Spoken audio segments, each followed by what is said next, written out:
အားလုံးပဲမင်္ဂလာပါ Pride of Myanmar Channel ကကြိုဆိုလိုက်ပါတယ်အခုတင်ဆက်မဲ့အကြောင်းအရာကမြန်မာရာဇဝင်တွေကဒူးရင်းဒီကြိုက်တဲ့ရှင်ဘီများဆိုတဲ့အကြောင်းဖြစ်ပါတယ်အစီအစဉ်မစတင်ခင်မှာကျွန်တော်တို့ရဲ့ Pride of Myanmar Channel ကို Subscribe လုပ်ထားပေးဖို့လည်းတောင်းဆိုလိုက်ပါတယ်အစီအစဉ်လေးကိုစတင်လိုက်ကြရအောင်ခင်ဗျာဒူးရင်းဒီကြိုက်သောမြန်မာရှင်ဘီများဒူးရင်းဒီကိုကြိုက်နှစ်တက်တဲ့သူများတယ်လို့ထင်ပါတယ်မကြိုက်သူများကအနံ့ပြင်းထန်တယ်လို့နှာခေါင်းရှုံးကြပေမဲ့ကြိုက်နှစ်တက်သူများကတော့တလုံးကိုဈေးကြီးပြီးဝယ်ဖို့အပန်းမကြည့်ကြပါဘူးတနေ့တစ်ချိန်ဒူးရင်ဒီပေါ်တဲ့အချိန်မှာခုံမင်းဝယ်ယူစားတော့ကြတယ်လို့ကြံတဲ့အချိန်လေးမှာဒူးရင်ယူဒူးရင်ဒီမုတ်ဘတ်တို့ဒူးရင်ဒီကရေကရဒူးရင်ဒီရေခဲမုံစသည်ဖြင့်အမျိုးမျိုးပြုလုပ်သုံးဆောင်နေကြပါတယ်ဒူးရင်ဒီက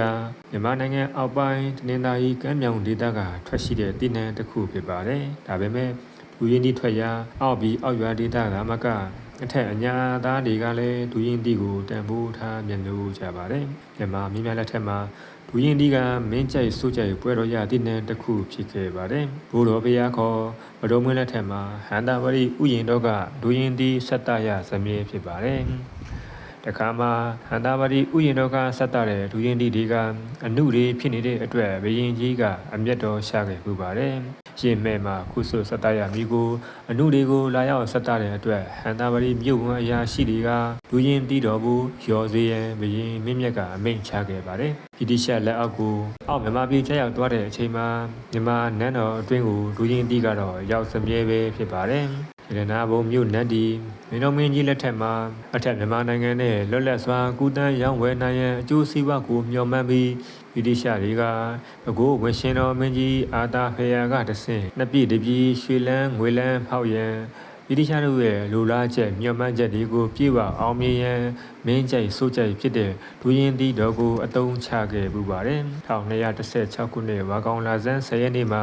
အင်္ဂလိပ်ဝင်ကြီးအာသာဖေယာကဒူးရင်တီ250ကျော်ပါတဲ့လေလင်းနဲ့ဆက်တာဆစ်လွတ်ပြီးမင်းလုံးမင်းထံကိုဒူးရင်တီပို့ဆက်စေခဲ့ပါတယ်မင်းလုံးမင်းကလည်းဘိုးသားပစိုးခေါင်းပေါင်းအုပ်အစီအငါပြန်လဲစုပေးတော်မူခဲ့ပါတယ်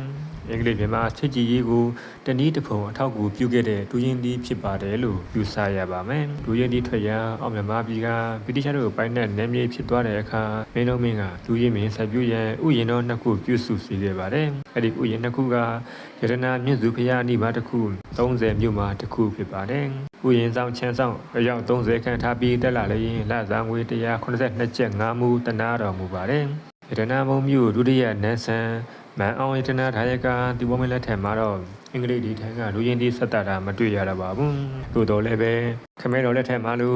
ရင်းတီကတော့ရတနာဘုံမြို့လမ်းအတွင်းမှာမပြတ်လက်ရှိခဲ့ပါတယ်အမှုတမ်းများဆေလွတ်ပြီးမော်လမြိုင်မြို့မှာလူရင်းတီတွေကိုဝယ်ယူပြီးနေပြည်တော်ရောက်အောင်ဆောင်ကျင်းစေခဲ့ပါတယ်အဲ့ဒီလိုဝယ်ယူခဲ့တဲ့အကြောင်းကိုလည်းဒူးရင်တော်ဘူးငွေစရင်ဖျားဆိုတဲ့ပြတဲ့ပိုက်မှာအောက်ပါအတိုင်းတွေ့ရပါတယ်1248ခုပထမဝါဆိုလာပြကျော်3ရက်1885ခု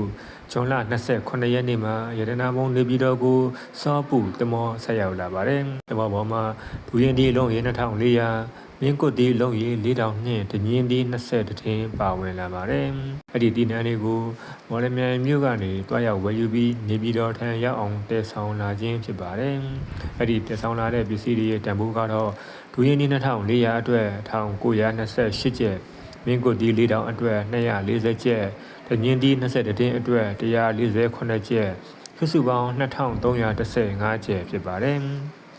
ပစ္စည်းတန်ဖိုးငွေ2315ကျပ်ဖြစ်တယ်လို့အဲ့ဒီပစ္စည်းတွေအတွက်တည်ယူရတဲ့ငွေစရိတ်ကတော့မော်လမြိုင်မြို့မှာစိတ်ကန်းသို့အရောက်ကူလီကအတွက်ပေးရတဲ့ငွေ45ကျပ်မော်လမြိုင်မှရန်ကုန်အရောက်တမောကပေးရငွေ250ကျပ်ရန်ကုန်မြို့မှာ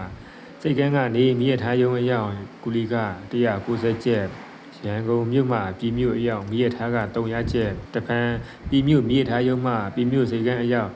တည်ယူခဲ့တဲ့ကူလီက50ကျပ်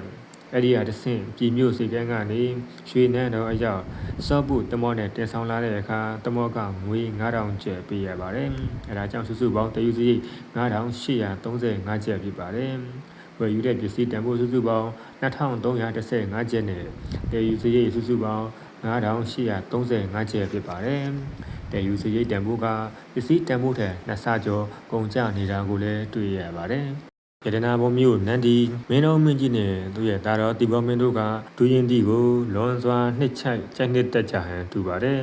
အင်္ဂလိပ်ဝင်ရှင်တော်မင်းကြီးအာသာဖေယကမင်းတော်မင်းထံကိုဝဲတော်ရဒူရင်တီများဆက်တာခဲ့တယ်လို့တီဘောမင်းကလည်းတကြီးစက်ကမြတ်စွာကုန်ချခံကမော်ရမြိုင်မြို့မှာဒူရင်တီကိုဝယ်ယူသုံးဆောင်ခဲ့ကြပါတယ်အခုတင်ဆက်ပေးခဲ့တဲ့ဒူရင်တော်ဘုံငွေစရင်ဟာ1885ခုနှစ်ဇွန်လကဝယ်ယူခဲ့တဲ့ငွေဖြစ်တဲ့အတွက်ကြောင့်မလို့ဒီဘောမင်းပါရမမူကြီး9လခန့်ကဝယ်ယူပြီးရတနာဘုံမြို့ဒုတိယနန်းဆန်းမင်းမြတ်ဘဝနဲ့ဒီဘောမင်းနောက်ဆုံးဝယ်ယူစားတောက်ခဲ့တဲ့ဆိုရင်ဖြစ်နိုင်တယ်လို့ယူဆရပါတယ်